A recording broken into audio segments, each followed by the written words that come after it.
Hello and welcome to the Music Professor channel. I'm Matthew King. Today's video is going to be about Chopin's Prelude in E minor, one of the great miniatures of the romantic piano repertoire. I'm here with Loki, who's going to help me present the video. Please like and subscribe, and if you think the content's good, please consider donating. It's wonderful to have so many generous and loyal patrons already, but we could do with more.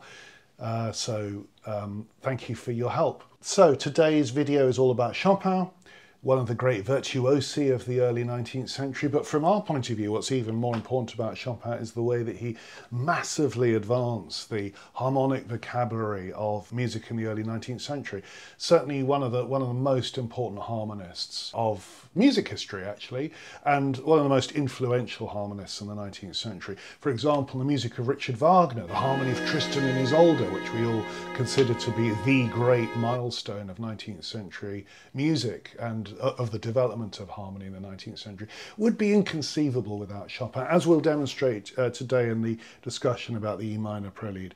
So a little bit of background to the development of the Preludes. They were written in the late 1830s. Chopin was living with Georges Sand, the great French novelist. They went on holiday to Mallorca. It was quite a troubled time. It wasn't a particularly successful holiday, but during it, Chopin was composing quite a few of the Preludes. And Georges Sand left a description of his creative process, which is very interesting. She said that Chopin would often improvise. He was a very obviously brilliant pianist and a capable improviser. He'd improvise at the piano and then spend an awful lot of time trying to remember what he'd improvised, so that when it came down to the notational process, the business of sort of structuring it and putting it onto a page, it was incredibly hard for him, and he would often forget or struggle to remember how he'd improvised. And she claimed that very often he would say that the improvisation, I think she confirmed that the improvisation was of a higher quality than the final notated product. Seems hard to believe given how amazing the final thing is. I don't know if I believe that, but I can see that it may well be that he did things in improvisation that he couldn't quite remember, and he's very frustrated about that, and that's rather fascinating.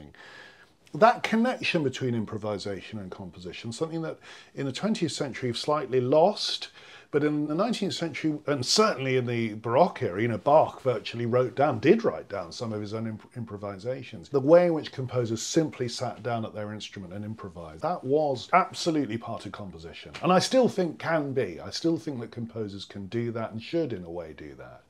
Although, of course, there are different approaches to composition. There are more improvised approaches and then more sort of systematic approaches. But improvisation and composition very closely mesh together, and I think the Preludes are really like written out improvisations. So there's a prelude in every key. We start with C major, then we go to A minor, and then we go to the dominant of C major, G major, and then its relative minor, which is E minor. So the fourth prelude is this one, the E minor. And the Preludes are an amazing collection because they move in that way from major to relative minor, and then the dominant in its relative minor, and then its dominant in its relative minor, and all the way through the 12 keys. And in the process, Chopin manages to create an absolutely astonishing array of piano music, from the absolute simplest imaginable piece in, for example, the great A major Prelude. I mean, what is it? It's like a kind of slow waltz and just a few bars, but a tiny, tiny piece. Marvellously slow and simple, just the kind of artless melody. And then other pieces that are ferociously difficult or turbulent.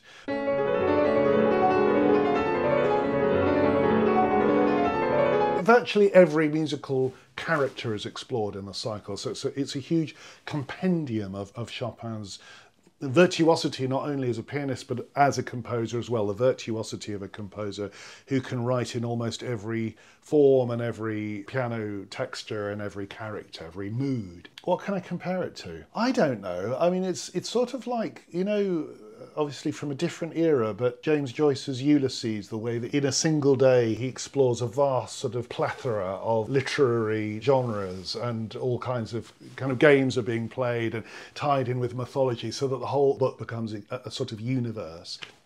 That's a little bit like what Chopin's doing in the Preludes, a huge kind of revolving thing that seems to embrace the world. It's that kind of approach. So in considering the E minor prelude, the first thing to say is that the mood, I've just been talking about character, the mood is that of a lament. The piece is in that genre. And the lament as a genre goes way, way back. It goes back to the Renaissance, you know, to Monteverdi, for example, who wrote several laments with a falling bass. And the standard approach with the lamenting bass, let me give you an example. Purcell's Dido's Lament from Dido and Aeneas. This beautiful song. So the text is, when I am laid in earth. And you've got this repeating bass line underneath the voice. So she's singing her tune, and there's this falling chromatic bass to the dominant, so it falls chromatically from tonic to dominant. I believe that this is known as the Passus Duriusculus, the difficult passage. It's difficult because it's tonally ambiguous and it descends in this kind of sighing way. So Purcell, of course, has that going on under the song. And then he adds a little bit. It's wonderful because it's in 5 bars each time.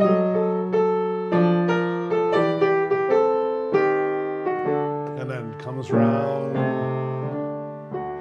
So you've got that falling bass, recurring and recurring, marvellous. As another famous example is the Crucifixus of Bach's B minor Mass, which does this.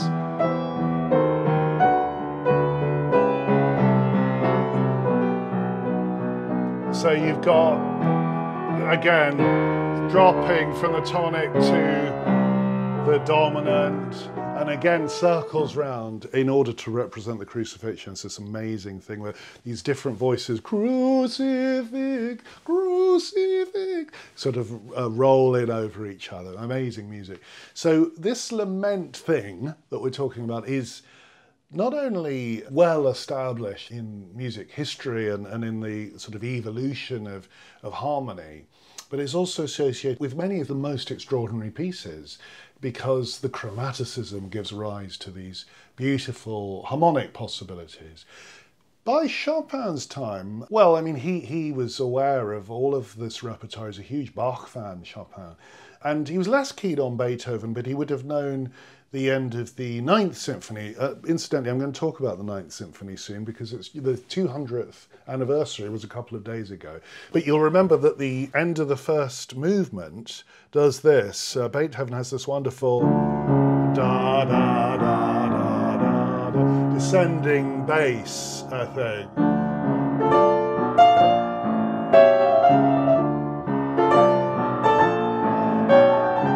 That too is a sort of ground bass repeating and repeating. It's an amazing lament at the end of the first movement. In a way unique in Beethoven's output. I can't think of anything quite like that. So another lament, much closer in time to Chopin. That was only a decade earlier than the Chopin Preludes.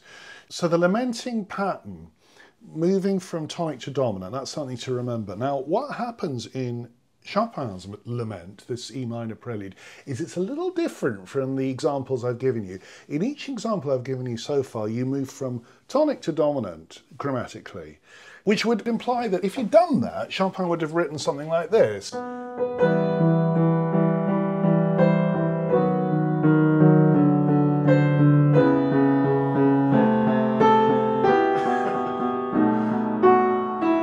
You see, and it would sound much more classical. It sort of pulls you in a conventional direction and then you might come round again. But that's not what he does. He doesn't start on the tonic, he starts on the mediant. He starts with the first inversion of E minor. That in itself is a very poetic thing to do somehow, because you're sort of in the air, you're not on the ground, it's floating. Did Beethoven ever begin a piano composition on a first inversion? That's a question for my audience. I think this is kind of radical in itself, beginning on a first inversion, and then this wonderful yearning octave upbeat. And there it is. So you've got two things established right at the beginning. The B, the dominant, in an octave It's a sort of like a vocal, da, da. It has a vocal character. And then we have two beautiful things here. The first inversion in the left hand and the kind of fixed note, what we might call a pedal note, but it's at the top. It's not, very often pedal notes are sort of sitting there. The word pedal comes from organ pedals. You know, you'd have a pedal if you were J.S. Bach, and you'd improvise over the top of the pedal note that's there sitting in the bass. But here the pedal's at the top of the harmony, and Chopin also has this fantastic semitone drop. The semitone drop, all through music history, has, for obvious reasons, the connotation of a sigh, and therefore always part of the vocabulary of the lament is the sigh. The two go together, the chromatic bass and the sighing melody. So it's also a pedal with the sigh attached to it. And then the harmony shifts underneath while the sighs continue, sorry, E7, the sighs continue above with the fixed B, the fixed pedal note there, with the sighs leading to the same note each time. So you have a kind of fixed element and then you have a changing element on the left hand. And the other thing to say about this is that in all the examples I've given you so far, you have, like in Beethoven's Ninth, for example, you have the chromatic movement underneath. Actually, what's going on harmonically over the top is quite diatonic, quite straightforward. But what happens, Chopin seems to be saying, if in addition to the drooping bass line, the chromatic falling bass, the chromaticism infects the harmonies themselves. So let me show you. The left hand, the chromaticism isn't only in the bass, it's also within the chords themselves. So here we are, we start with a G, first inversion, bass drops, and the middle voice drops. Each chord is 3 notes, G, B, E, and then the F sharp and the A drop, the top note drops by a semitone, the bass note drops by a semitone, the top note, the middle note drops by a semitone, the bass drops by a semitone, the middle note, the top note, the top note, the middle note, the bass note, the bass note, the middle note, the top note, both bass and middle drop together to the subdominant, A minor, and then to the dominant. And hover there on the dominant. In this sense, we've reached the point where traditional laments arrive, the dominant, and then back we go to the third again, the first inversion. So do you see, he sort of extended the lament, which traditionally the lament bass goes from the tonic to the dominant, but Chopin's extended it to go from the mediant, hovering above the tonic, and dropping until it finally sort of gradually gets down to the dominant. And that same chromaticism infects all 3 parts of the harmony, the lowest voice, the middle voice, and the top. And there's something almost systematic about the way he moves one, and then the middle one, and then the top one, and then perhaps the middle one again, and the top one, and then the bass. So you get this wonderful gradual shifting, and as a listener you can't quite tell, and even as a pianist you don't quite know what's happening next, and the harmony arranges itself in these sort of magical forms in relation to this fixed melody in the right hand. And why is this so extraordinary? A, because nobody had done it before, and B, because this sort of extraordinary approach, just shifting semitones around, gives rise to these sort of magical chords. It seems very simple, doesn't it? Just shifting semitones about, but it isn't. No one had ever done it before because probably it just didn't sound very good. It took someone of Chopin's harmonic sensitivity and his sort of incredible talent as a composer to make this process work, where you're just almost fiddling around with semitones. Fiddling around is a trivial way of describing it, but you're creating 3 laments, really. It's like the lament has saturated the harmony so that all 3 voices of the left hand, all 3 parts of the harmony are dropping chromatically. Not quite at the same time, at slightly different times. Right, let me play the first half. So melody, yearning tune with these sighs, harmony starts to drop, and again, and each time as he returns to the B, it seems more poignant than before.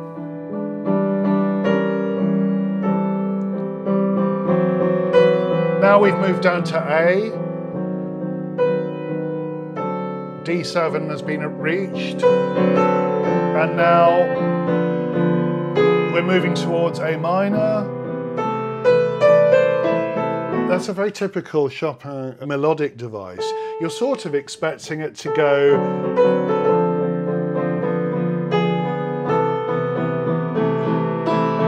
or whatever, to keep that same rhythm. What he does is much more interesting than that. It's sort of improvisatory. That beautiful shape that he creates.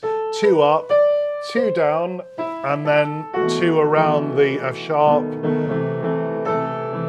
Then this lovely sort of sighing grace note, and another improvisatory, so almost like a little cadenza, which reaches right up to the, like a blue note almost, the minor third with the major third underneath, because we've got a dominant chord, but we go right up to the minor 10th, and then back for the second phrase. So far we've had 12 bars, really in 3 phrases. Here's the first phrase. Fixed on B, fixed on B, and then the second phrase, A. It's dropped to tone, with the harmony continuing to fall chromatically. Here's the third phrase, reaches the subdominant, back up for a moment and then down again, up again, and then finally settles on the dominant and in with the second sentence, if you like. So it's 2 sentences in this piece. We've had the first, it fell to the dominant. What's going to happen with the second? Well, it starts the same. Here the harmony changes. It's more brutal, or it's more dramatic. A double drop with the parallel 7th, top and bass note, middle voice, the harmony's more dissonant, the changes, the harmonic changes are more rapid, the harmonic rhythm's more sort of turbulent, and then we hit the dominant much more quickly. We reach the dominant in the 5th bar with a forte, a great big octave, and then a kind of cry of pain, actually, up to the 9th, the C, beautiful little triplet at the end. We hit a suspension there, back to the subdominant, and then he augments that. In other words, it's twice as long, back to the suspension for 4 quavers, back to the subdominant for 4 quavers, and then finally, and you'd expect, you expect the resolution, but he doesn't give that to you because he's too good a composer. He knows that it's much more effective if you delay the resolution, so he has an interrupted cadence. C major. Look at that beautiful upper voice going to B flat. Very unexpected. The 7th there, beautiful. And then drops again to the dominant, suspension, major, minor, wonderful. And then again, you're expecting, if anything, here, I suppose, a diminished 7th. It's not what he gives you. In fact, you can hear that's a bit boring. He gives you something much more exciting. He gives you this chord. Absolutely unexpected. It's actually, he writes it as a C7 chord with B flat in the bass. It's actually a German 6th. The sort of thing you get in Schubert. German 6th, augmented 6th, going to E minor. So German sixth is positioned on the sixth note of the scale, E minor, and is itself an augmented sixth, C, A sharp, which resolves to E minor. But he voices it very unusually. C with B flat in the bass, then a pause. So it's almost like his audience would be going, what the hell? And then, look at that, a suspension. That's really unusual, to have the strange voicing of the German sixth, then a suspension. These are curious dissonant harmonies. And then this fabulous, rather formal, but wonderfully poetic last three chords just forming the cadence. Critics of Chopin at the time, for example, here in the Dramatic and Musical Review, London, November the 4th, 1843, says, the wildness of both the melody and harmony of Chopin is for the most part excessive. We cannot imagine any musician who has not acquired an unhealthy taste. It's interesting that a British reviewer views this as unhealthy, the chromaticism, the saturated chromaticism of his harmony. It's not altogether, wholesome. It's unhealthy, an unhealthy taste for noise and scrambling and dissonance, to feel otherwise than dissatisfied with the effect. So Chopin's music, very challenging to the audiences of the time. We're so used to his harmony that it's just become part of the landscape of Western music. But at the time, not at all. Someone else from the Athenaeum, a London review of 1845, Monsieur Chopin increasingly affects the crudest modulations. Cunning must be the connoisseur indeed, who while listening to his music can form the slightest idea when wrong notes are played. So it's the idea that you can't tell. How can anyone tell if the notes are right? And you could imagine a pianist in the late 1830s playing this would think, what are these chords? Many of these chords are difficult to classify.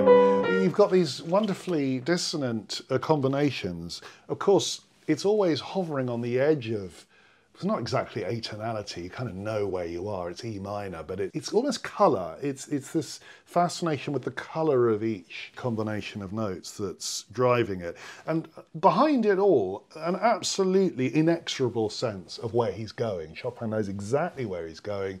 He knows exactly how the long-range tonality is functioning from bar to bar. I mean, it's absolutely beautifully controlled and wonderfully poetic. Here's another review from 1841. This one actually mentions George Sand. This one says, there is an excuse at present for Chopin's delinquencies. He is entrammelled in the enthralling bonds of that arch enchantress, George Sand, celebrated equally for the number and excellence of her romances and her lovers. Not less we wonder how she can be content to wanton away her dreamlike existence with an artistical nonentity like Chopin. So he really wasn't he really wasn't going down well with the British press in the 1840s. So this is radical music, doing things that music had never done before, and in the process creating new vistas, really, of expression, new colours, new harmonic possibilities, new combinations of notes, and exploring, and this is kind of the nature of great music, exploring certain traditional things. The lament, I keep coming back to this basic genre that's been part of the fabric of music since the Renaissance. We've just played examples from Bach and Purcell, and there are other examples in Mozart, Beethoven. I played a bit of the Ninth Symphony. So it's just there. It happens through music from the 1500s onwards. But Chopin exploring it in a new and wonderfully poetic way. So Chopin's E minor Prelude, one of a whole collection of 24 masterpieces, fabulously consistent composer Chopin. And thank you for watching. Enjoy.